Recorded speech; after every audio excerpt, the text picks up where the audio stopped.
So, good evening. I don't know why I'm flickering, but for some reason I'm flickering a little bit. We'll sort that out in a minute. We are back. It is the first podcast of the new season. We started with 3 points. We have a proper centre half in the team now. Who knew? I mean, who knew how good this guy was, really? Top Gooners were laughing at Spurs earlier. That lasted for about 2 minutes until they equalised and then battered Southampton. But then they got a second bite at the cherry because now, that Chelsea team's not that great. Right. Oh dear, Jez, how's your summer been, man? How are you? Very well, Lee. Very well. Enjoyed the break. We're back into it. Enjoyed the game last night. It was nice to win down at the Selhurst Park. Kenny was there. Fair play, man. Yeah, loved it. Positive start to the season. And yeah, let's bring it on. But as I said, Lee, Kenny, this season, this guy has got to deliver. Simple. 100%. Kenny, how's your summer been, man? Bear with me 1 second. You chat away and I'm just going to sort these lights out, mate, yeah? Give me 2 seconds, yeah? Right. Well, my summer, I spent a lot of it with you, Jez, isn't it? Because we've been doing a lot of podcasts, like one-on-ones. Gracie May, getting to know her as well. Done stuff with with Fuad, Diesel, Warren. Let's not forget Warren, and also Northside as well. So we've done quite a lot of work together. So, and Lee's joined us a few times. But I just want to say, it was brilliant. Our away fans are the best in the country. We were out with by a country mile. Our away support's unbelievable. I'll touch on it later in the show. A few instances we might as well touch on because I know Lee's mentioned it as well. But I want to say before I hand back to Lee, it didn't take long, but we've got our first pork chop of the year. Who, because I got it wrong, he is going to go on the Barbie. Avik Chakraborty has been slagging me off, slagging Jez off, and he called me a fraud because I said that William Saliba wouldn't get in the team, and I was wrong. So normally you'll be left in the freezer, Avik, but you'll be going in the Barbie because I did get it wrong. But call me a fraud again, and you'll be staying in the freezer for good. Big up to everybody who's watching this, man. Big up to everybody. Make sure you smash the likes up. JEZ'S channel link is in the description of the video as well.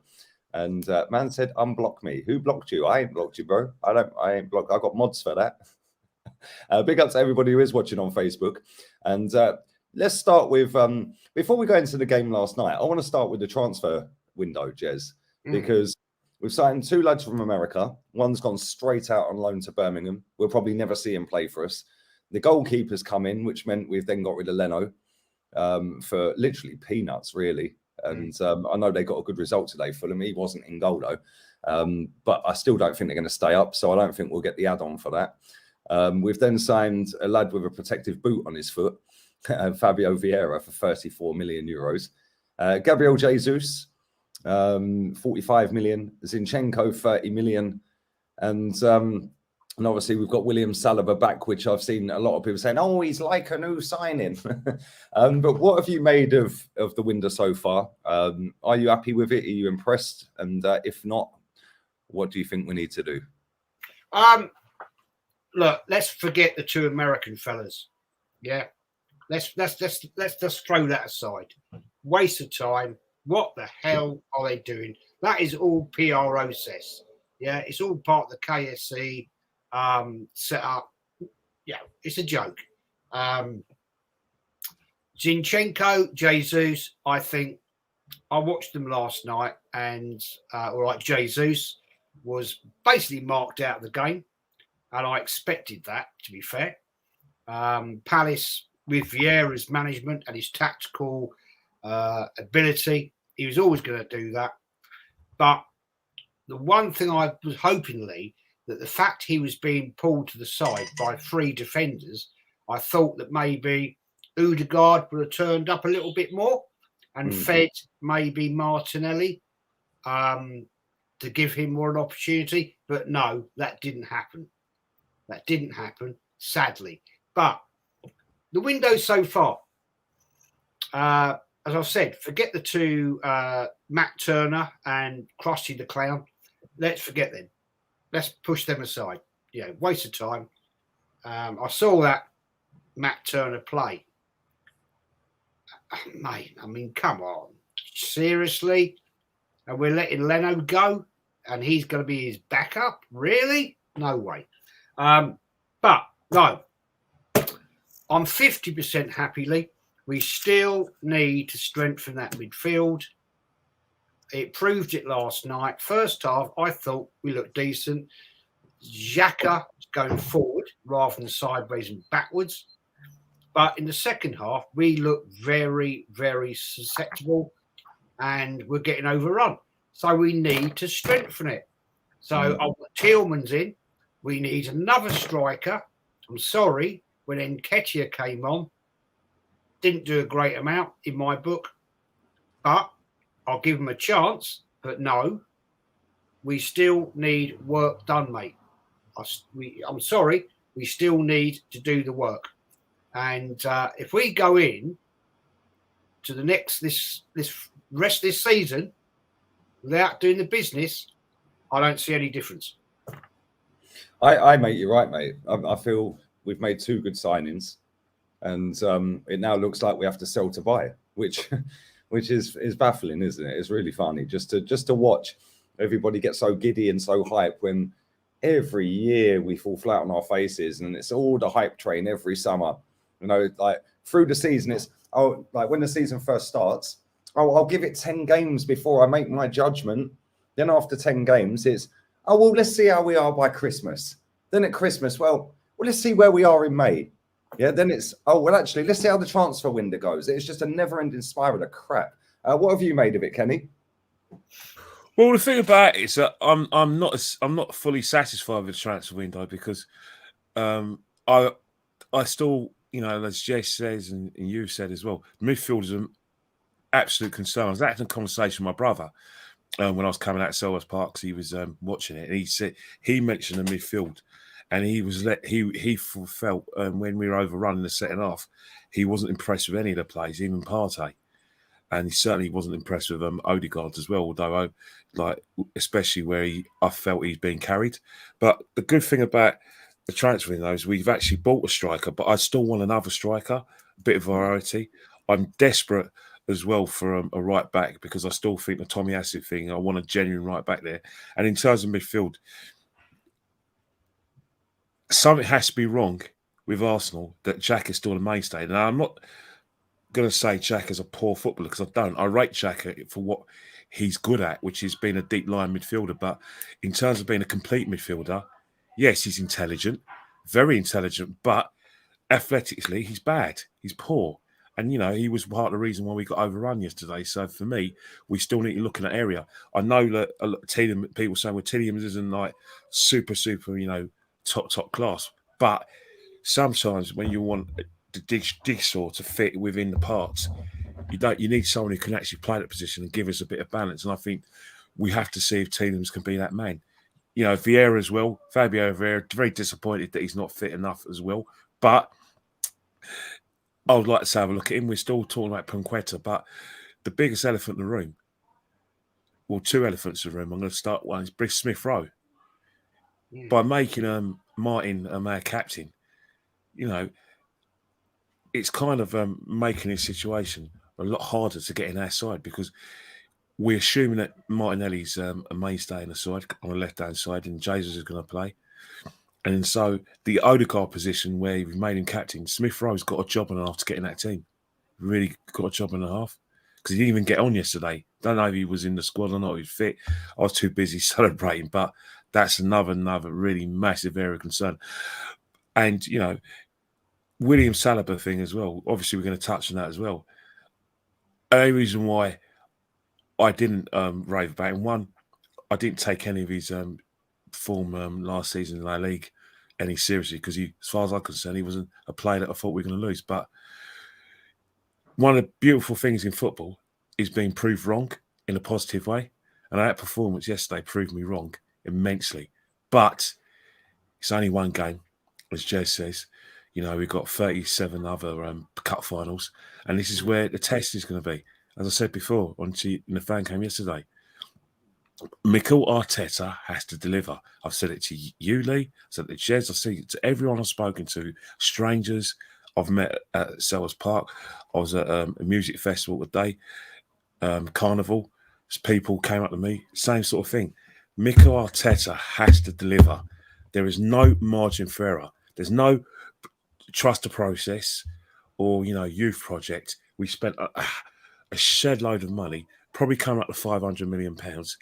Yes, he's still got to get rid of a few players, and that's part of a transfer as well, getting rid of players that we don't need. But if he doesn't deliver this season, there is no argument about his suitability for the job. It's not even a debate. And even, his friends who are highly behind him, at the moment, it's a velvet glove with an iron fist. And that's his fans, because they know he has to deliver. Yeah, but you say that, and I've seen a lot of them. I mean, we speak a lot in the group chat, and we've seen stuff online. We're all on social media, so we all see a lot of other fans of Arsenal speaking, and it's almost like every excuse in the book. We're going to come to Saliba later, but I just want to quickly say it's now a masterstroke that he loaned him out. Well, no, it's not masterstroke. Sorry to cut in, but it isn't a masterstroke. But again, I think the thing about it is, one of the things about these guys is that one of the bugbears for all three of us is that you say that if you were to go to one of the guys who are backing Mikel and say, right, what's Mikel doing? Oh, it's fantastic. He's got us playing to the best of our ability. We're really going to do something this season. We're building up to something. And you say, okay, where do you think Arsenal are going to finish? Well, it's the top six and probably going to finish fifth. But it's still a great season. And, he's still, building this young side into the finished article. But we finished fifth and we don't win. We may get a good cut run. But it's a finished article when everyone, self-respecting Arsenal supporter, has to say that the utopia this season is a league championship challenge and to win a major trophy, preferably Europa League. That is the barometer that he has to go by. But most importantly, the barometer has to be the 38 games. So these guys, it's all right having the velvet glove and the iron fist, but don't move the goalposts. Real success at this big club, beast of a club, our great club, is a title challenge. And to eventually win the title, playing in the Champions League on a Tuesday and a Wednesday, and winning major trophies on a regular basis and appearing in cup finals at Wembley. That is genuine success of a big club. I couldn't give a rat's backside, that there's a top six. I don't care. Why should we settle for being the bottom, the weakest member of the top six? I'm fed up.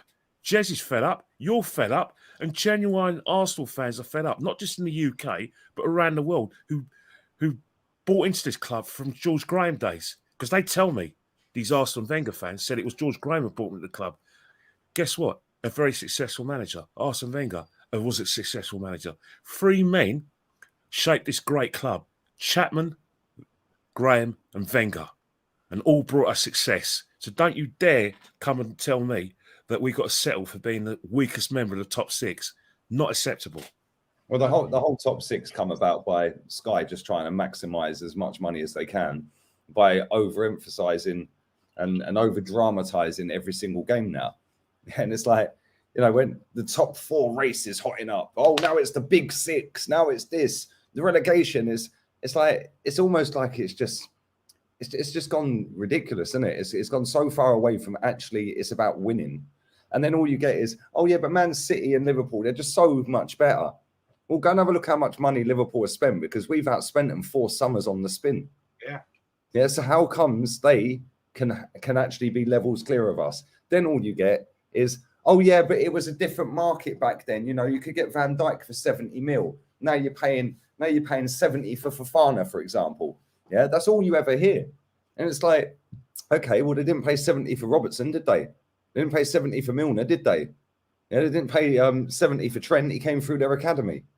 Like, they didn't pay that for Salah. Oh yeah, but Salah, if that was now, yeah, that would have been a £70 million signing. Well, if buts and maybes. The fact and reality is they hired a proper manager as somebody that had got Champions League experience and got to finals in that competition and won a league title. and he knew what style of play he wanted. I still don't see that with our manager. I see us go out last night, Jez, press for 25 minutes, and we're thinking, boy, this is looking all right. But then we're like, well, we ain't scored again, and this is what we did last season. Then we got the goal, and as soon as we got the goal, retreat, sit back. And we see that all our season, Jez. Do you, like, in that second half, I think it was it Eze who missed that absolute sitter one-on-one. If that's a top player, and not a youngster that's still learning his trade, that's in the back of the net and it's a different game. Yeah, if that is a Salah, a Kane, a Son, players like that, a Sterling, it's in the back of the net. Yeah, and all of a sudden, you're now going through the motion, oh shit, now the crowd are up, and all of a sudden you end up losing that game. Yes, it was great. We kept a clean sheet. Yes, it was great. We won the match. Well done. Fantastic. Is it going to get us in a title race? Is that going to be a game where we look back at and say, do you know what? That was one of the defining games of the season going there, because we've been beaten up every time we go there recently. Do you think we're going to be in a title race, or do you think the best we can hope for is a top 4 race? Lee, I made the statement yesterday that Edu has said we need to win trophies. So Arteta has got to challenge. If he doesn't challenge, then he gets sacked and Edu goes with him. Now, to answer your question or to point, we started off in that first half, I thought, very positive. We came out the blocks quick, and I said to you, Kenny, that we have to start quick. We have to get out and we have to make a move. But the second half, we fell back again. When is this guy going to learn that you have to play with high intensity? Yeah, you have to play all the time, pushing. No, and my theory is on this, Lee, Kenny, is that this guy Arteta does not have the technical ability to understand when sometimes you have to change it up. 82 minutes, he starts to change it up. 82 minutes. Why does any manager do that? You're 2-0 up, the game's nearly dead, and you start to change it up to achieve nothing. This is his biggest fault, Lee. I'm sorry. I've had people today contacting me. Oh, Jez, you've got to be positive for him now. You did a fan cam last night, which I did at 1:30 in the morning. Player ratings. I beg your pardon. And you were saying it's still not good enough. No, it's not. It's still not good enough, because a manager of top class, people like we've had, as you quite rightly said, in the modern era, George Graham, Arsene Wenger, would have changed that team up and put that game to bed. This guy still leaves us hanging out there in the wind because he doesn't have the technical ability. And I also will put this to you. We still have a lack of depth in this squad. Why bring on that kid with 45 seconds to play? Why? What is the point? I don't think he even got a touch, did he? No. I genuinely don't think he got a touch. What is the point? It was almost like just a token gesture, wasn't it? Oh, look, just go on there. Yeah, just waste a bit of time. Yeah, waste a little bit of time. Like the thing for me is we've seen performances like that last season. Yeah, many times, like where we've gone 1-0 up, then we've sat back. We've done it against so many teams under this manager. Last night we got the win. But this comment, I want to highlight this. Liverpool were poor. Chelsea were poor.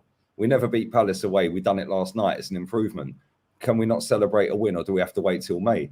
Bro, at the end of the season, when we finish 5th, 6th, 7th, whatever it is, do you really look back and go, oh, we beat Crystal Palace though?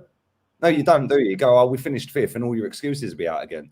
Yeah, the fact in reality is we got 3 points. Well done. The 2 teams you've just mentioned are going to finish above us, no matter how poor they start. I remember last season, if you actually go and look at that All or Nothing documentary, if we had beaten Liverpool in that game, we got spanked 4-0, we would have gone above them. Yeah, and we had a shit start last season. Yeah, and we could have gone above Liverpool if we'd beaten them. I think we were level on points from or a point behind them, something like that, when we got spanked 4-0. So let's not sit there and say, oh, but Liverpool were poor. Yeah, Liverpool were poor. Yeah, Liverpool were poor. But I also remember us drawing against Fulham. Yeah, Eddie and Ketty are giving it all that to an empty stadium. And that was at home. Yeah, so let's not sit there after one game and make out that all these other teams are finished. And because we got a result, yeah, and we kept a clean sheet, all of a sudden we're great, we're fantastic, and it's going to be an unbelievable season. So if I ask you now, AJ, where you think Arsenal are going to finish, not what you hope, where you actually think, because this is what a lot of people do. Oh, well, if we can get top 4, and the amount of people I've seen saying, oh, and if we can win the Europa, we'll go for the Europa. Like it's just going to be a walk in the park to go and win that. He used to struggle against Sean Dyche. Do you know what I'm saying? Like, he struggled against Aston Villa before they got Gerrard in there. Yeah, and people are thinking that we're just going to walk that Europa League. What planet you on? He couldn't even beat our former manager. Yeah, and yes, we might have some better players at the club now. But I think a lot of people are forgetting that Champions League teams do drop into the Europa League. And we're going to have a Sevilla, maybe a Barca. They dropped in it last season. An Atleti maybe. A German team might be in there. Frankfurt, whoever it may be, yeah, might drop in there. If anyone thinks that this manager is going to get us all the way to the final and win it, I'm sorry, you're deluded. Absolutely deluded. Yeah, because this European football is a lot more technical and a lot more thought out than Premier League football. Premier League football is 100 mile an hour. Yeah, European football is more slow, methodical, and more technical and tactical. Yeah, and this guy overcomplicates everything. The game plan that I see last night is the same game plan I've seen since pretty much he's been here. Press for 20 minutes. And then after that, let's just all run back and sit back. And then we get overrun. And like you said, Jez, we're crying out for subs at 65 minutes and he leaves it till 82. Saka, fair play to him. He ended up forcing the killer goal. But he should have been subbed after 60 minutes. Yeah, and I know he ended up getting the cross that put it in the back of the net and all of that. So it's great after the event, isn't it? Yeah. Thomas Partey, I thought was probably our second best player on the day, after Saliba. But at the same time, he's a one-man midfield yesterday. Like, he can't do it all, and that's where you need to get some fresh legs in there and say, well, actually, hang on a minute, we're getting overpowered in midfield here, which is under this manager especially, and maybe under Unai as well. Midfield was always our weakness, and I still don't think we're anywhere near good enough to compete for anything. Yeah, with that midfield, Xhaka, Partey, and Odegaard is the 3 all season. And then if one of them gets injured in that second half, man, sorry to interrupt you. No, go on. Odegaard totally disappeared in that second half. What did he actually do? Nothing.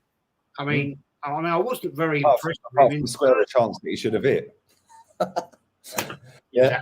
It's actually mad, isn't it? Because if we lose Granit Xhaka, then maybe we could put Zinchenko in there. But it looks like he wants to play him left back after starting him over Tierney yesterday. So let's say Thomas Partey gets injured. The backup is El Neni. The drop off is mad. It is actually like chalk and cheese. Gabriel Jesus gets injured. It's Eddie and Nketiah. I bet all these top teams are bricking it coming up against him, aren't they? Like, with all due respect, he ain't that good. Then when you look at Saka, Saka's a very good footballer. Yeah, but he ghosts in and out of games at times. Last night was one of them. Yeah, he started great. And I said on the watch along that when he gets in that position where he's one-on-one and he's standing up against the left back, that is where he needs to be more clinical, because he gets to that position so comfortably. He can spin, he can jink, he can go. But when he's in that bit where it's now square it, or drop a shoulder and have a shot, I'd say maybe 50, 60% of the time he picks the wrong option. That you can put that down to the fact of his age and stuff like that. When he I just cut in, mate. Go on. You made a really interesting point regarding Saka.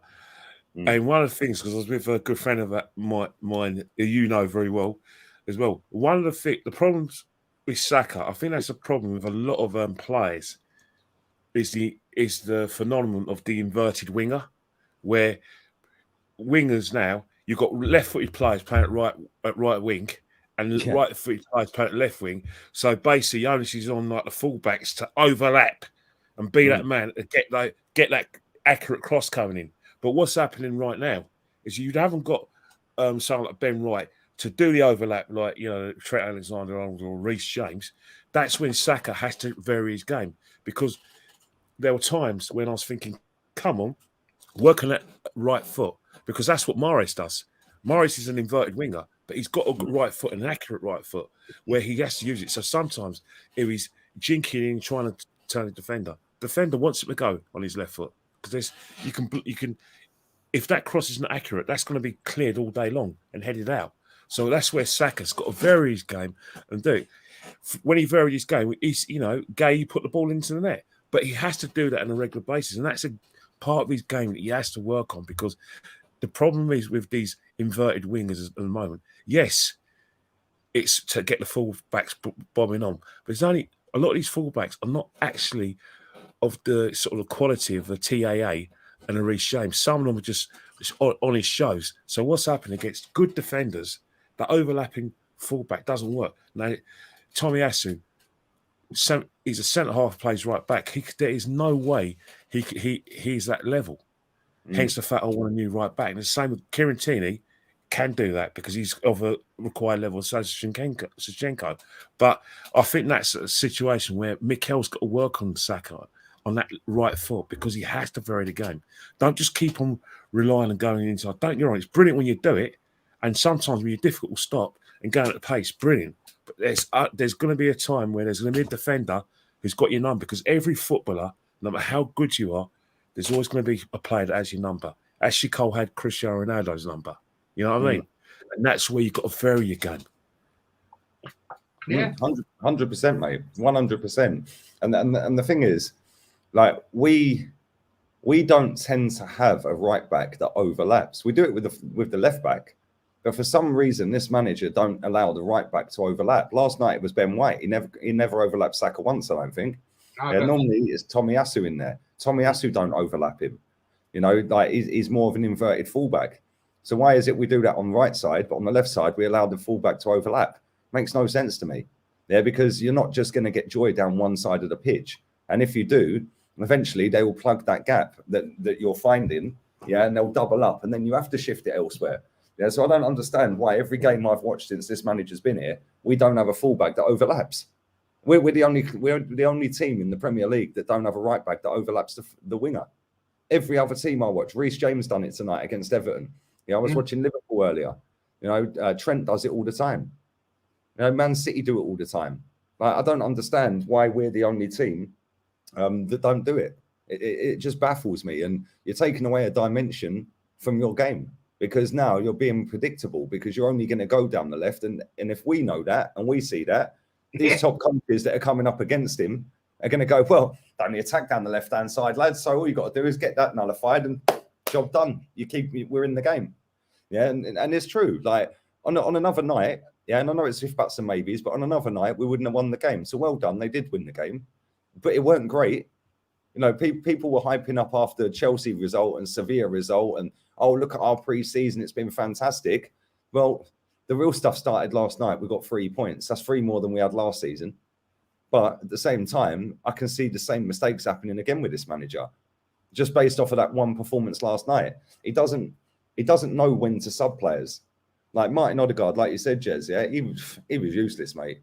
Yeah, he was useless. And the reason I think a lot of our fans like him is because he reminds them of Mesut Ozil. He come from Madrid. He's the number 10. Oh, he creates chances that are quarter chances, not even half chances. Yeah, but he gets so many created chances. And, you know, he's the captain now. And, you know, he was the captain of North. Who gives a shit? Can he score goals? No. He's in the team to score goals and set up goals. Yeah, last night he was abysmal. This season, he won't score more than 10 league goals. Yeah, we need more than that from an attacking midfielder, because you can't just rely on Saka. Yeah, and Jesus. Yeah, Jesus is not exactly a Lukaku figure. He's not going to have his back half turn, hold the ball up, you know, muscle into someone. Jesus is like tricky in and around, coming in off the wing and stuff like that. That's all well and good in certain games, but sometimes you need a hold-up figure. Yeah, and we ain't got that anywhere in our squad, especially in the forward position, where you need to have your back to goal and knock it off. Who's doing that in our team? No. So then if you ain't got that, you then have to have your attacking midfielder being elite, yeah, or at least chipping in with 10, 15, 20 goals. Yeah, we ain't going to do that. Yeah, which is why when I watched the Tottenham game earlier, and I was just looking at that, and Southampton started off really well, got the goal. Yeah, a bit of a fortunate goal, but they got the goal. Yeah, and then after that, Tottenham just blew them apart. Yeah, and it's like Tottenham have got the ability up front to be able to do that all season. Basuma didn't even get on the pitch until the last 5 minutes. Yeah, but their midfield was just battling and bullying and bullying and bullying, like with Højbjerg and Bentancur in midfield. Yeah, then you had Son running at you, Kane running at you, like Kulusevski running at you, like Sessegnon coming overlapping, getting in with a goal. Like, we ain't got that. Yeah, we don't have that. So we're going to have to rely on something special every game for me. Yeah, there'll be games where we go and wallop someone 3 or 4. But there's going to be a lot of games like last night where it's going to be on the knife edge until the last 5 minutes. Yeah, because we just ain't got that cutting edge. And this manager ain't got that cutting edge. Yeah, not at one point when Tottenham went 1-0 down did I ever think they were going to lose that game. Yeah, and I even said before kickoff, I said they're going to batter this lot 4 or 5. And they did. Yeah, if we go into Southampton, yeah, we're going to be sitting there going, oh, well, this is panic stations because we lost last year and now this is redemption if we get a win. It's like, why is it always redemption? Why is it always payback for Arsenal? Oh, let's go and right the wrong of last year at Palace. It's Crystal fucking Palace. Yeah. No disrespect, but we should be battering them every time we play them. Yeah, we used to. We used to go and batter them. We used to go and batter everyone. And then it was the games against the bigger teams where we'd come unstuck. Now we've got a little bit better against the bigger teams, even though we don't win many of them. Yeah, but then we go and lose to a Brighton, a Southampton, a Palace. And it's like, I still see that being the same this season. I can't lie. Yeah, people say it's only one game. It don't matter. It's Mikel Arteta's Arsenal since he's been here, isn't it? Mate, it doesn't impress me. And I was thinking about this last night. I went to bed very late after doing the fan cams and all that stuff. I did my own one. And I'll tell you how I sum Arsenal up. Arsenal are like a fillet steak being cut by a chef with a blunt knife. We just don't have the cutting edge. We have all we spend shed loads of money, as we've proven we have, but we just do not have that cutting edge. And I'm sorry to say it, but I see nothing different from last season and the season before and the season before. You know, this guy has had unprecedented amounts of cash given to him, and he probably will still spend a bit more. If we get in Tielemans, yeah, which I hope we do, we need him badly, then this guy will prove to me, you, Kenny, and a lot of the guys that watch your show, watch my show, he's a failure. And I honestly believe, I'm going to put it out there, and I don't think I'll be proven wrong. I've said it, Lee, Kenny, if he's not challenging, if he's not in that top 3, challenging for the league at Christmas, right, after the FA Cup, sack him. I agree. I'd sack him anyway. We've wasted enough time as it is. Wasted enough time and enough money. And people are making out that this transfer window has been a success so far because we've got rid of the likes of Pablo Mari. Well, who signed him? Who signed the guy? Oh, it's Mikel. Mikel signed it. And I think the whole situation is that there's a lot of talking at Arsenal and not enough walking the walk. This is a season where we've got to walk the walk. Now, I know you guys watched the documentary. I refuse to watch it on principle. But it seems like, from what I've been told, it's like an ode to Mikel. That they're trying to tell all the sort of dissenters like ourselves that actually Mikel's very passionate about the football club and that he's a very good manager and blah, blah. So it's an ode to Mikel and it's about the players, you know, and the respect and blah, blah. The fact is, Mikel interview afterwards, this is when I got home, first thing he was talking about was, he was still like a couple of signings. And I hope he does get the couple of signings. But what I don't want from Mikel is another winger. There seems to be an obsession with Arsenal. Wingers. Now, I'm not saying that you can't, you know, get players who another winger, if he's better than what we got. I'm all for that. But, you know, if he generally believes that the right back situation is going to just fix itself. And he's very much mistaken, because as much as, Ben White, did okay, there were times in that second half when he did struggle, where he did need his mate to help him out.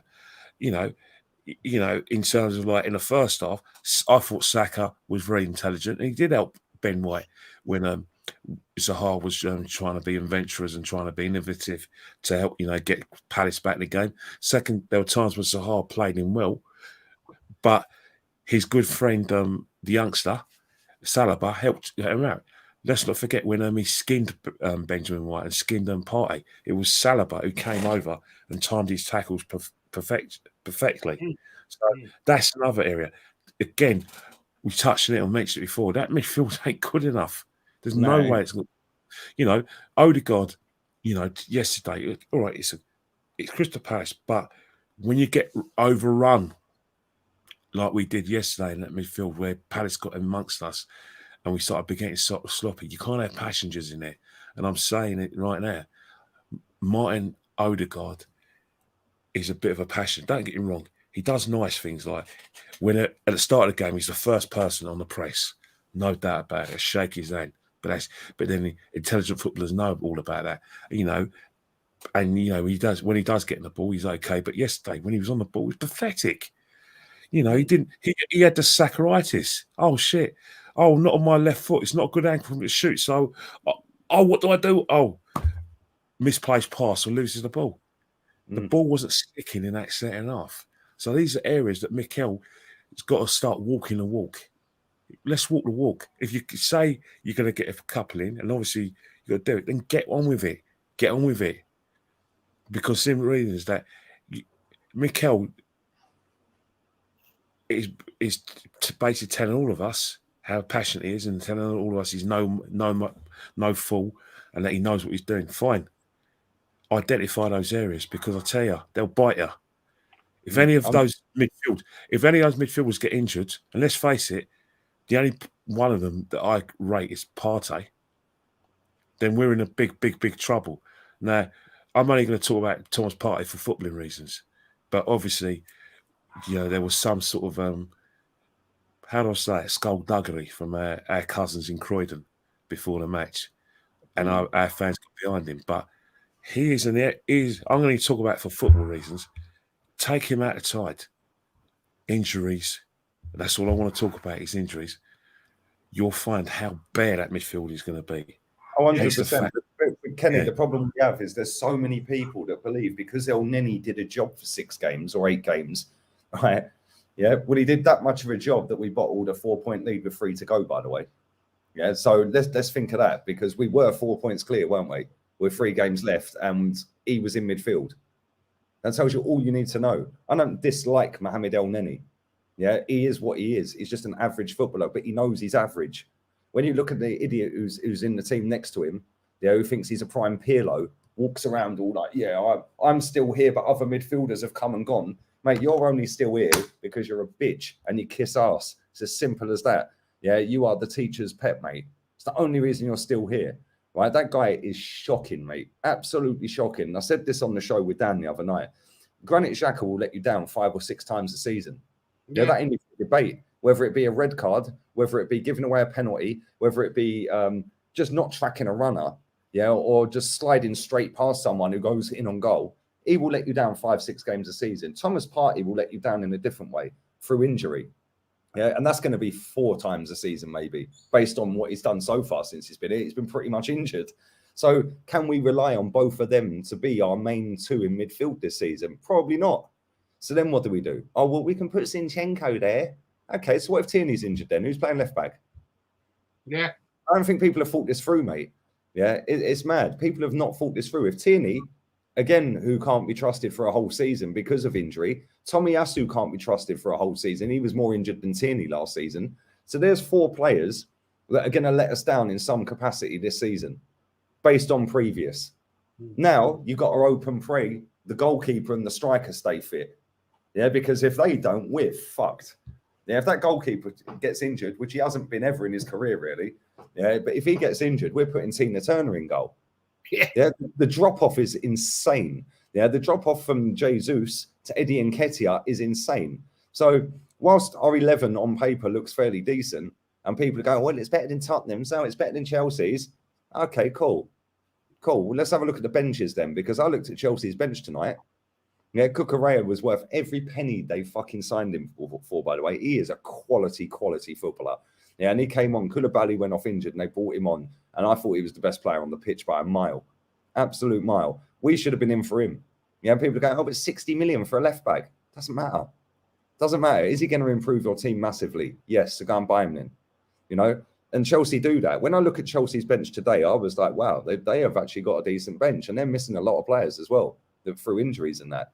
So people are sitting there writing them off based on nothing. They're still going to sign players before the end of the window, and they'll probably sign better than we do, because I think the only player that we're going to bring in is probably Tielemans. Yeah. I don't think we're getting anyone else. I really don't. Maybe just Tielemans, yeah, for about 30 million or 40 million or whatever.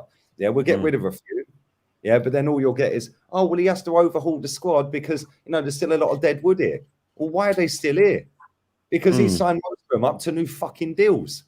You know what I mean? Like, Maitland-Niles, we could have sold to Wolves 2 summers ago. Yeah, so when people go, well, why is he still here? Well, because we rejected the offer, mate. Yeah, why is Marie? I think Marie's gone now to Monza. I mean, that's the level. But when he signed for Arsenal, oh, that's the left-sided centre-back we've needed for years. Look how cool he is on the ball. Yeah, he was so good against Liverpool in the Club World Cup. Let's sign him up. No, that ain't worked out, is it? But it's all right because we're getting rid of the deadwood. No, what we're doing is we're getting rid of players like Leno, yeah, like Guendouzi, like Aubameyang, yeah, like Lucas Torreira for absolute peanuts. Yeah, for peanuts. Leno for 4 million is a shambles, mate. Yeah, and I don't really rate him that highly. But 4 million? We bought him for 25 million, Lee. Yeah, that's it. But I think the problem with Arsenal is the whole situation. Is that, you know, for everyone who says that the Cronkies don't spend money, and you know, and I suppose they bought into the self-funding aspect of this club, because let's face it, since we've knocked down Highbury, we shouldn't be, you know, spending massive money. We should only be spending from the chairman. We should be spending money, the club money, because as I said before, the turnover because of the extra seats, Champions League participation for the first 10 years, and the merchandise that we knock out means that we should be self-funded, and we've proven we are self-funded because since the Cronkies have taken over, they spent the club's money. But the problem we had with under the Cronkies' full ownership, the same problems we had with Arsene. It's very hard to get players to leave Arsenal, especially when you put on big contracts. They got no problem going out on loan because they know the club's going to be spending, you know, paying a fraction of their wages, if not, you know, 50% of those salaries. Now these clubs that you know they're going out of London want them. They're desperate for them, but they can't afford their wages. They can't afford the transfer fees because they're not a big club like Arsenal. You know, everyone thinks we're the poor relations. We're not, because of the turnover we have every year, and the fact that we've got 22,000 extra seats, and our participation throughout most of the time the Emirates and the merchandise. So clubs like the Fulhams can't match it, you know, and they know full well that Arsenal are desperate to get them off the books, because you know, and that's why we do sell them for peanuts, because these players, in order for us to spend, we just got to get them out. Doesn't matter whether we're making a profit or not, just get them out, get them off the wages, reduce the wage bill. And that's exactly what my point is. It's like, yeah, cool, get rid of some of these players, and if you have to just rip up the contract, rip it up. But when you've got a player, say Aubameyang, for example, yeah, I mean, we still don't know what happened in that scenario, right? But he's linked with Chelsea. Yeah, Barcelona are going to make a fortune on him if they sell him. I mean, we got rid of him and paid for him to leave. We paid his wages and said, boy, we'll rip up your contract. We'll get you the flight to Barca. See you later. Adios, amigos. Yeah. My man starts balling out in Spain, and now Chelsea go, yeah, we'll have him. Yeah. And if he goes there, he will bag goals for fun. Yeah? Well, they need him. Judging by what I didn't watch the game, but judging the way, Lampard's cousin Jamie Redknapp and Big Dunk we're talking about, they'll bemoan the fact that both teams didn't have a recognised striker. So yeah, Mate, it's a the game was like, well, Yeah. paint watched the game dry. It was that boring, mate. It was a shit match. But if that was Arsenal doing that at Everton, yeah, because it's all well and good sitting there criticising Chelsea and laughing at them, going, yeah, they're no good. Didn't we lose at Everton last season? Yeah. Yeah. Damari Gray stopped and the his time. season before, and the season before we lost them. Do you know what I'm saying? And this is what it is. It's like when I see people laughing, I'm like, what are you laughing at? Soon as Spurs scored, I went straight onto Twitter, yeah, and just typed in on a search on Twitter. Even though I'm not on it, I can still use my account that's suspended. Right? And I just typed in Spurs. Yeah, and I just went through page after page after page after page of everyone going, Spurs, they Spursed it up already. Yeah, soon as they equalised, I thought, let me go back and have another look. Nothing. Yeah. Yeah, and I knew they would slap Southampton because they are shit. Yeah, they've got a couple of good players, but the rest of them are bang average, right? And I think the manager's not really covered himself in glory at Southampton, but I do think he is a good manager. Yeah, and every season they tend to sell their best players. I'm shocked Ward-Prowse hasn't gone anywhere yet. That's a player we should be looking at. Yeah, the guy's good at free kicks. He passes the ball forward. He arrives late in the box. He scores goals. Why are we not looking at that? Yeah, that's a 35, 40 million pound player right there that can slot in, yeah, just behind the striker. Why aren't we looking at that? That makes no sense to me. There's players out there because people go, oh yeah, we've got Odegaard, we've got Vieira. Nobody's ever watched Vieira play football, mate, because nobody's watching that Liga NOS in Portugal. They're not watching it. Stop lying. Yeah, there's no way you lot are all sat out there watching Portuguese football going, right, let me have a look at this Fabio Vieira guy. Nobody even mentioned the guy's name, yeah, in any story, any tweets, any posts. Not one person did I see all summer saying, I think we should go for Fabio Vieira. What a player he looks. Not one. Yeah, but now all of a sudden we've got him. Oh my God, he's unbelievable. How do you know? You've never watched him. And it's like, we're going to, and the geezer's like skinnier than me. Let's be real. Right? The geezer is literally like, probably weighs less than a Rizzler paper. Like, and he's going to come into Premier League football. Unless he's light years above everyone, technically, he's getting beaten up all season in midfield if he plays. Yeah, and that ain't even a joke. You know, Martin Odegaard is not the man to take us to titles. He ain't good enough. He ain't physical enough. He isn't decisive enough. Madrid must be laughing their bollocks off they got 30 million quid for him. Yeah. Would he get in Madrid's team? No. Which is why they kept loaning the fucker out, because he's useless. Yeah. Dani Ceballos gets in that Madrid team.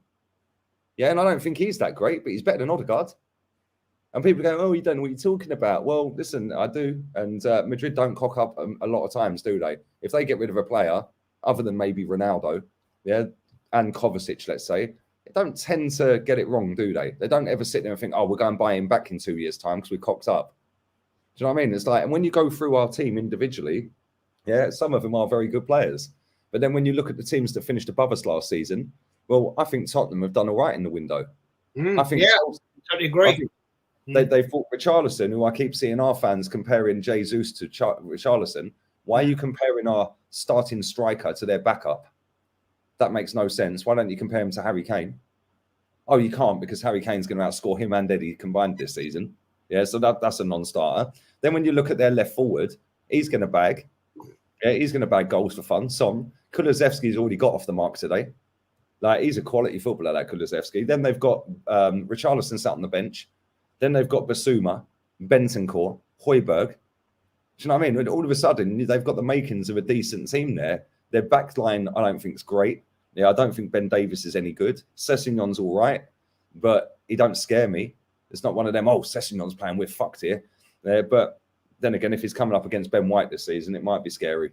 And then I look at their centre-backs. Well, I don't rate Eric Dyer. Romero's half decent. The goalkeeper's average. But they've got a quality manager. So I see them with that midfield and that strike force being above us. Then you look at Chelsea, everyone's laughing at them. Oh, they've had a shit window. Well, if they end up signing Sterling, which they have, Cucurella, which they have, Koulibaly, which they have, for me, that's better than our straightaway. Yeah, because they're three players that walk into our starting 11. You know what I'm saying? Yeah, and now they could potentially add Frankie de Jong and Aubameyang to that. Yeah, all of a sudden, they win the transfer window. Then when you look at the two above that, well, with this manager, we ain't catching him anyway. So where are we finishing this season? Yeah, but everyone to gas up every single player we have. Everyone to hype up this manager. Everyone to say, oh, yeah, everyone's great. Oh, all our positions are fantastic. So what's the excuse going to be when M4 teams finish above us again then? What's the excuse? Because Tottenham is shit, apparently. There's no excuses because, you know, whether fans like it or not, this is the season to deliver. Find a way to get into that top 4. You know, we cannot under any circumstances accept any sort of like inferiority to Spurs, even though they got an elite manager, and to Chelsea and the 2 top teams, because, you know, this is the finished article. If Arteta gets these 2 new signings that he's talking about, and it happens to be the signings that we think we need, then he needs to hit the ground running. He's got 5. We had one already. 5 friendly fixtures, and even after we play Man United, which I think will be difficult because they'll be up for it. Because if this geezer's like the sergeant major that I think he's going to be, they're not going to lie down for us. In fact, they're going to go there and we was thinking they should be beating us because of the mentality he's going to give them. Then after that, you've got Everton, who I think if they don't, you know, get the major signings, we should be beating them. And then we've got Brentford again in September. So after, and then that's the international break. So, and then we got Spurs and Liverpool, which are much more difficult games. So out of those games that I've mentioned, up until like the 17th September, we should be getting next to maximum points, and then maybe take a hit at Old Trafford because of the fact they've got a better manager. But the sort of points that I think we should be getting come to September, that is challenging form. Title challenging form. If you get all those results we should be getting, because let's face it, these are teams are winnable games, and you know that could be. Yeah. Sorry, mate. Sorry to jump That's in. Right. Look, I said 3 weeks ago when we were chatting with Gracie, mate. Arsenal have got a major opportunity here to get into a big start. We've got a pretty decent 5-game window to start this season. Now, it's down to Arteta to get this right. I do not accept any excuse that he doesn't win those games. Yes. And that will put Arsenal, in my book, in a major position to fight and challenge. But it won't happen. We know it won't happen because he'll cock it up. We are too weak in midfield. As you quite rightly said, Lee said, if Partey gets injured, we are so weak in that midfield. So weak. And I'm going to put it out there. I'm going to put it out there, and I'll get the hate for it, but I don't care. I reckon Arsenal next season will finish 7th. Well, this season now, 7th. Yeah. The thing is, I think a lot of people are. It's more hope that Mikel does well. It's more hope that these players shut the likes of us 3 up. It's more hope. Like, you know, Liverpool fans and Man City fans, it ain't hope. They know they're in a title race all season. Yeah, even though Liverpool dropped points today. Yeah, and rightly so as well. Fulham were quality, mate. I didn't watch the first half, watched the second half. That second half, they should have been 3 or 4 nil up. They were superb. But Liverpool fans don't go into the season with, well, I hope we're in a title charge. They go into the season saying, right, we're going for everything. Yeah. Man City go in, we're going for everything. Chelsea fans, it's a bit 50-50 because a lot of them don't like what's going on there at the minute with the ownership and all of that. But you've got a lot of Chelsea fans that go, listen, we're Chelsea, mate. We're going for a title. We're going for a trophy. We're going for Champions League. Yeah, and then you go down to Tottenham. They'll just take anything. Yeah, because they haven't won one for, 14 years? Yeah, and then with us, it's more hope that we can do something, which is why every time Chelsea and Tottenham go a goal behind, and Man United, because Man United have been so far off the radar this summer, it's mad. Yeah, so it's more like every time these 3 teams go behind in a game, our fans are like, ha, told ya, they're crap. Yeah, because they're trying to back up what they've been saying in terms of, oh, well, they're shit, and I hope we're going to finish above them type of thing. So then when they do go a goal down, but how many times you lot been stung? How many more times do you have to make yourself look a prat? Like, do you know what I'm saying? How many more times do you have to look stupid before you realise we're not that good? We're not that good. The manager's shit. The players, after players, should never have that shirt on their back in the first place. Mm. If we go through some of our players, by the way, we've got Runnison at this football club. Why is he still here? Yeah. Why did we even sign him? Yeah, Mikel Arteta, genius, yeah, in the transfer window, right? Pablo Marie, genius signing. Cedric, genius signing, yeah? I remember we signed both of them on loan. Cedric got a 4-year deal after never kicking a ball for the team because we signed him injured. We've just signed Fabio Vieira, injured. What is wrong with this football club? Why do we sign players that are injured? And I just want to ask you both as well, because I've seen quite a few people, there's about 4 or 5 people in this chat that are saying that Aubameyang won't go to Chelsea because he'd rather stay at Barca. Well, Lewandowski's signed for Barcelona, so where's Aubameyang playing? Because he don't want to play left forward. Well, see, that's the whole situation. You know, there's no way he's going to be accepting second fiddle to Lewandowski. You know, I mean, we could do a show and how Barcelona get their money and how they're playing Monopoly money, but it's an Arsenal show. But in terms of Aubameyang, the reason why it's relevant is because we unceremoniously dumped him, and I won't have to watch the Amazon documentary to know that there's going to be a massive divide in his fan base when the Aubameyang episode comes along. Hence the fact I'm against this documentary, because what will happen is there's still fans at a great club who, like yourselves, are thinking, hang on here, footballing ability, what the hell are you doing? What are you doing? Footballing ability, he should be in the side. Yes, he's had difficult seasons, but he's better than what we got. And then now, you put that documentary in. Now, if that documentary is going to be true to itself, there's got to be some sort of it's got to be 50% Mikel and 50% Aubameyang. But if he's going to be kicking the guys, you know, in the nuts when he's already down and trying to portray him as, you know, an unprofessional footballer and as someone who's just not a particular leader, we're not pork chops. Pans going to see this. We better be winning games because it's going to cause a massive division.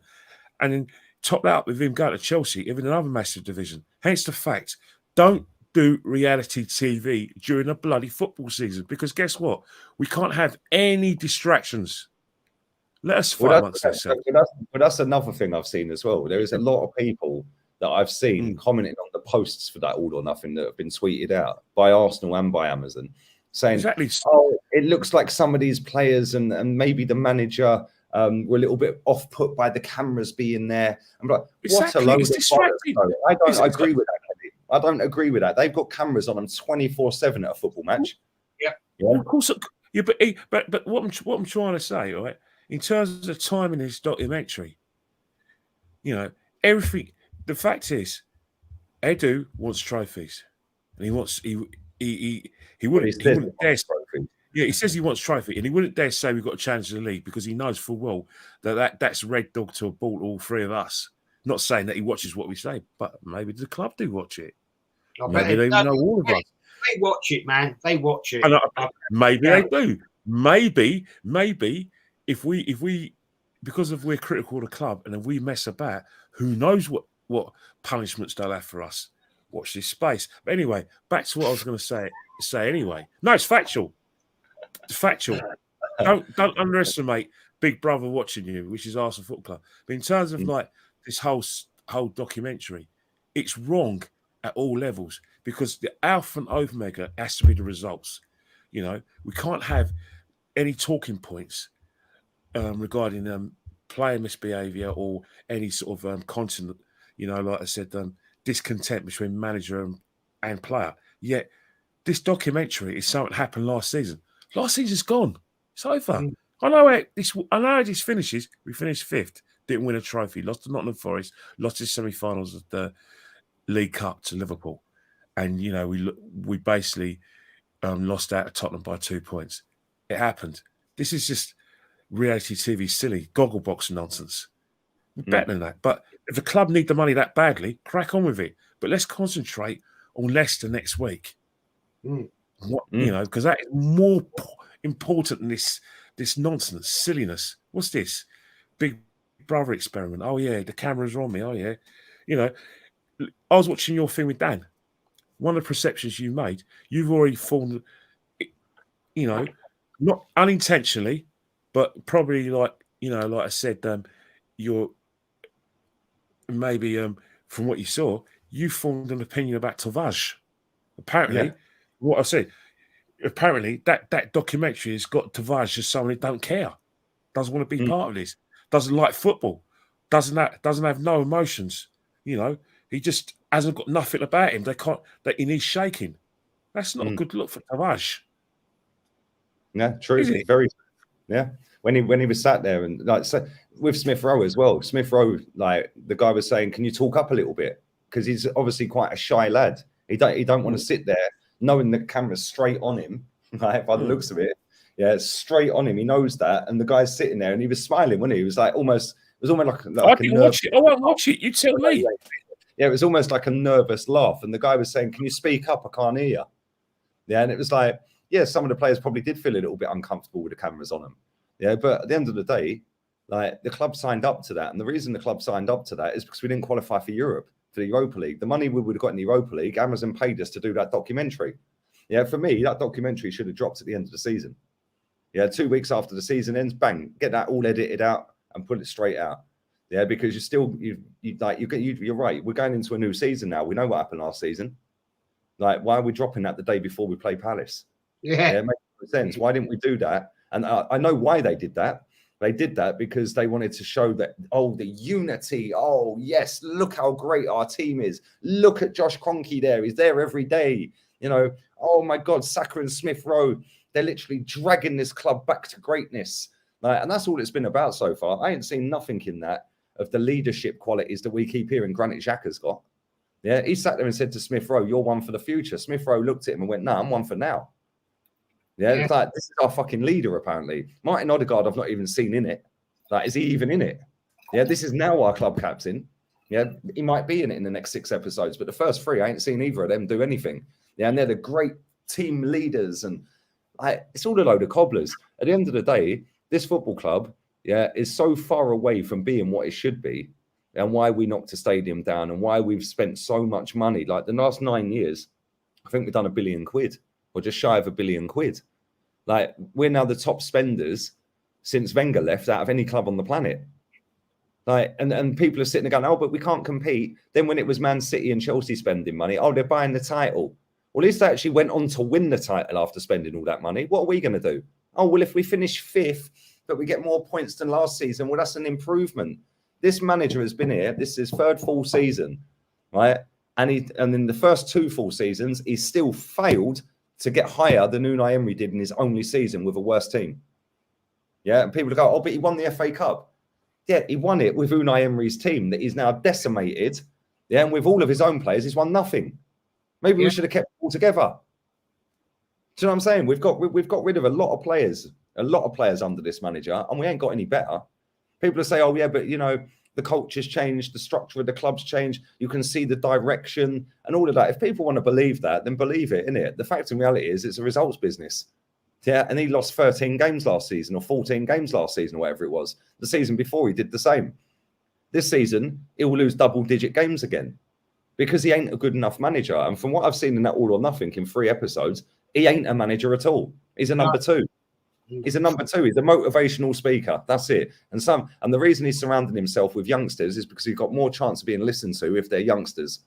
Yeah, which is why he's got rid of the likes of Aubameyang and why he's got rid of somebody like Guendouzi, who's a bit more vocal. I've not seen anyone in that dressing room say, "Well, actually, Mikel, what about this or what about that?" When I've watched some of the other ones, you actually see like Danny Rose going and questioning Jose as to why he ain't playing. Yeah, we ain't seen. I know it's only 3 episodes and there's 6 more to go. But I don't think we're going to see that in this. He's surrounding himself with a young team, right, of players for that sole reason, because they're more liable to listen to him than if it's a more experienced player that's coming towards the end of their career that's just going to fuck off, mate. Then, like, when he's doing some of his talks, they look baffed. Like, let's all rub our hands together. Let's stand in a circle. We can make an unbreakable bond if we close our eyes and rub our hands together. Now hold hands. And don't break that bond. This is us on the pitch. I mean, what the fuck is that? Well, yeah, and Aubameyang mugged him right off afterwards. Yeah, mugged him right off afterwards when he was going, now I've taken the mic and all that. He said, "Yeah, now we want 2 days off." Yeah, because we did what you wanted, 2 days off, basically. Yeah, and you could see he was pissed. Yeah, and he was like, no, he was going, no, no, no. And then the whole dressing room joined in with Aubameyang. Yeah, and eventually he said, yeah. Yeah, and it was like, you could tell that he was like, he's gone against me here. Yeah, because no youngster in that squad would have done what Aubameyang did. Not one. Yeah, and that is why he's surrounding himself with younger players. It's not because we're going to get in the best young talent in the world. That is a load of rubbish. If we was going to get the best young talent in the world, we would have been signing Erling Haaland this summer. Yeah. Best young striker on the planet. Let's be real. So why weren't we in for that? Nobody's ever heard of Fabio Vieira. Why didn't Man City want him? Now, if he's that great, why didn't City want him? Like, we're supposedly buying the best young talent in the world, but the best club in European football last season was Real Madrid, who got rid of Martin Odegaard. So if the best club in Europe didn't want him, how's he one of the best youngsters in the world? It makes no sense. You know, and like, I look at some of the players we've got, and I said this yesterday, or with Dan the other day. Smith Rowe's a big season for him, man, a massive season, because he can't stay fit, and he's not a number. He's number 10 for Arsenal. It's on his back, right? But he can't hold down a starting 11. He can't hold it down. So if he goes through another season like last season, where he's in and out of the team through injuries and all of that, and then Martinelli's taking his place, and Marquinhos is having some games, and he's playing less and less. Come the end of the season, he might say, well, actually, fucking, I want out. Or a club might come in and say, boy, we'll give you first team football every week. Lee, I hear what you're saying, but Smith Rowe's not a left-sided winger. He plays his best football when he first came inside. He's the sort of person who starts to press, and he's the first player on the counter-attack because he's a good, strong runner in the box, making later runs in the box. So we could say that Smith Rowe could be like a David Platt or Frank Lampard coming out of position because he's shown he's got that ability. You're killing him by playing on the left-hand side because simple reasons that it's not his game. So really and truly, the vacancy in the side is Martin's position, Martin Odegaard's position. So there's where Smith Rowe's got to work hard because it's World Cup year. You know, there's a lot of young players who are going to get in the squad. I mean, after the rubbish we saw in end of season tournament, League of Nations or England. Trust me, those pork chops thought that they made it because they got to the final at Wembley, which they lost on penalties. And they didn't take Hungary seriously, didn't take any other clubs seriously. And guess what? They got piped by Hungary, home and away. So there's some like smack bottoms out there, and there's vacancies which Smith Rowe's got to be looking into. But if Smith Rowe wants to get in that England side and play his best football, he has to be attacking the position with Martin Odegaard. Hence, he's got to stay fit and put pressure on Martin Odegaard because he'll do a job for us on the left-hand side. He's a good on his player, but and he will get in that box. But I think he's a better player in the position in which he first came to this football club. Is he a creative player? Has he got that kind of vision that Martin Odegaard's got? Probably not. But in terms of a different kind of number 8 and number 10, in terms of making those late runs and playing off a striker, I think he'd be fantastic at that. But again, it's Mikel again. That's a problem for Mikel to have, and that's a problem for Smith Rowe. Get yourself fit, son. You're a big lad, 6 foot. You can have it physically. He scores goals. He links play. He's always on the front foot. Wants to go forward. Exactly, yeah. and that's the thing. It's a massive season for Emil. Massive season for Emil. You know what I mean? But he's got to stay fit, and when he gets his chance, grab it with both hands because this. You know what I mean? It's just there's a lot. That's what you want of a big club. It's 38 game season. I could guarantee you. There's the only person who's going to be playing the 38 games is our goalkeeper. No one else. Yeah. Fact, absolute fact. Listen, we are going to wrap this up soon. There's still 900 people watching. Make sure you're smashing the likes up. You lot are moving like Xhaka. We're on 300 likes. What is that all about? Big up to everybody who's whacking donations in as well. Appreciate that. I've replied to you all in the chat. And big up to everybody who is in the chat. Make sure you subscribe to the channel. Make sure you sub to JEZ'S channel. The link is in the description. So make sure you follow JEZ'S channel. And we are going to wrap this up. But we have got Leicester at the weekend. And they're a funny team, Leicester. 1 week they look absolutely superb. The next week they look absolutely dog shit, don't they? And Obviously, it's our first home game of the season. We know what happened last season in our first home game. Lukaku turned up. Do you think we'll get the 3 points, Jez? Do you think we will go and do that? Yeah, I'm positive. Yeah, if he gets the team right, man, I'm talking about Arteta. Yeah, I'm positive. I'm always positively until 90 minutes when we're losing. But no, I think we're going to do it. We need to get out the blocks quick, my man. And I said it. I've said it to Lee. I've said it to you, Kenny, Gracie, all the other people, channels I go on. We need this season, these first 5 games, to get out the blocks very quick. Put a stamp on the league. Let's put a stamp on that league. If Arteta doesn't do that, he's failed. Simple. Yeah. What about you, Kenny? It's a game Arsenal got to win, and I think they will win. Obviously, when you talk about Arsenal, you've got to also look at the opposition. Leicester, I'm not buying any players.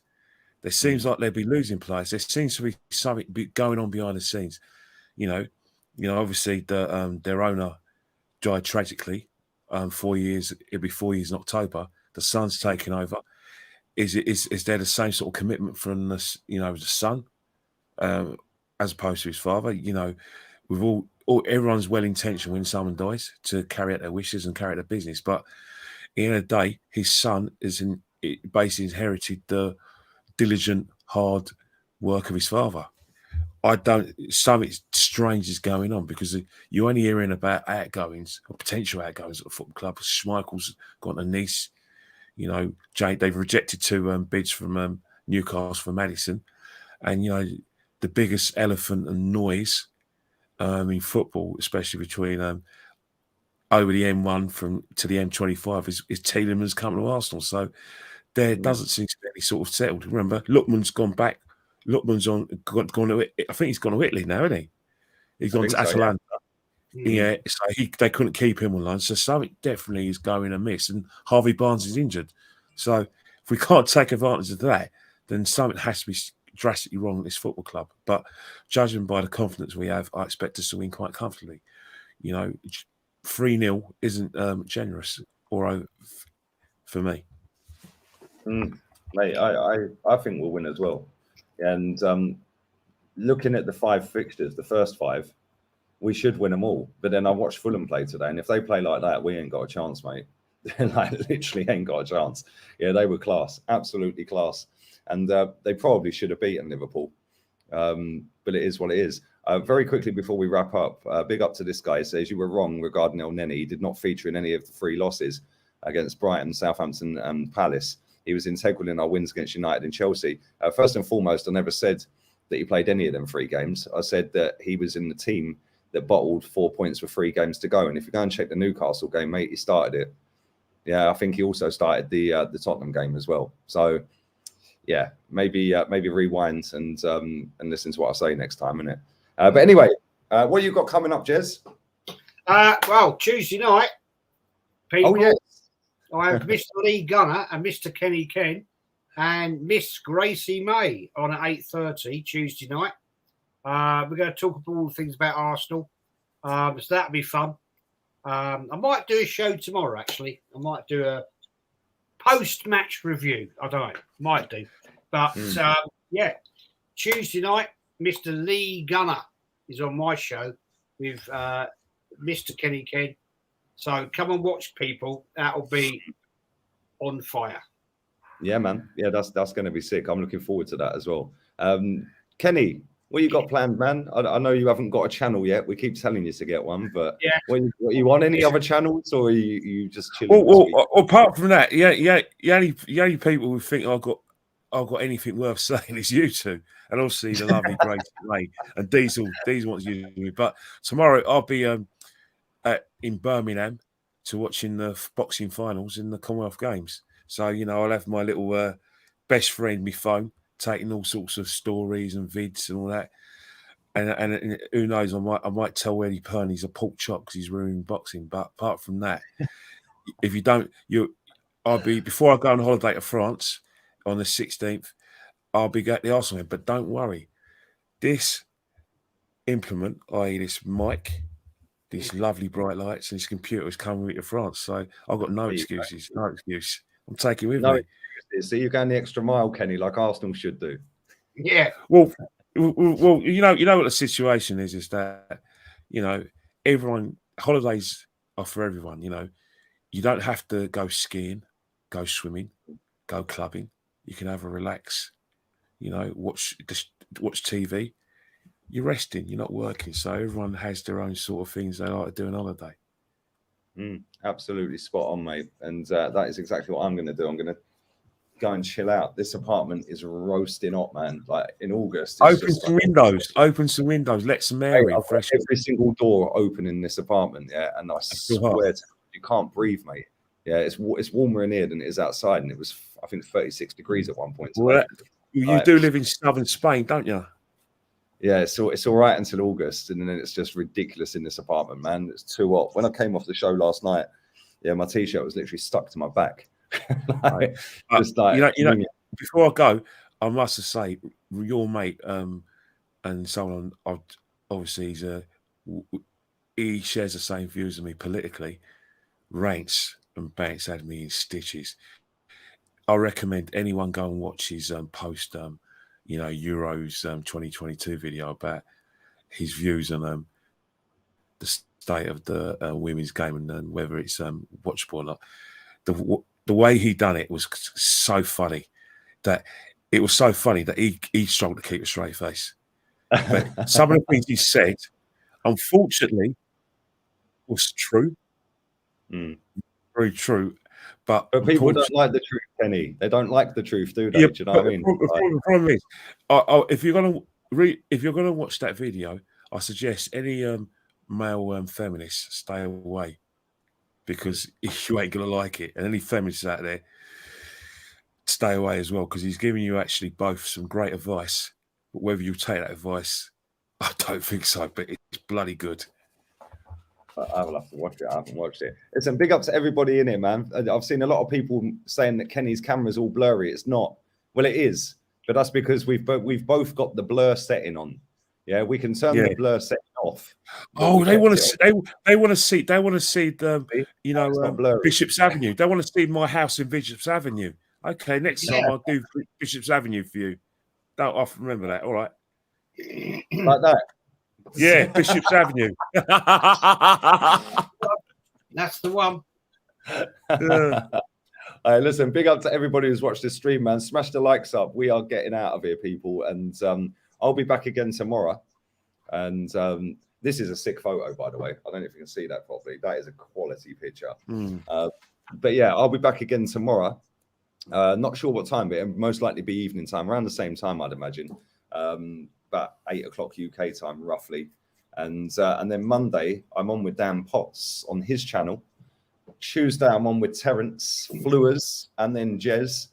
And I think Rance is on Tuesday as well on this channel. So busy Tuesday. I didn't plan that well, did I? But it is what it is. We're back to work, people. Listen, big up to everybody who's watching on playback as well. Make sure you hit the likes up, subscribe to JEZ'S, and we're out of here, people. Arteta out. Arteta out.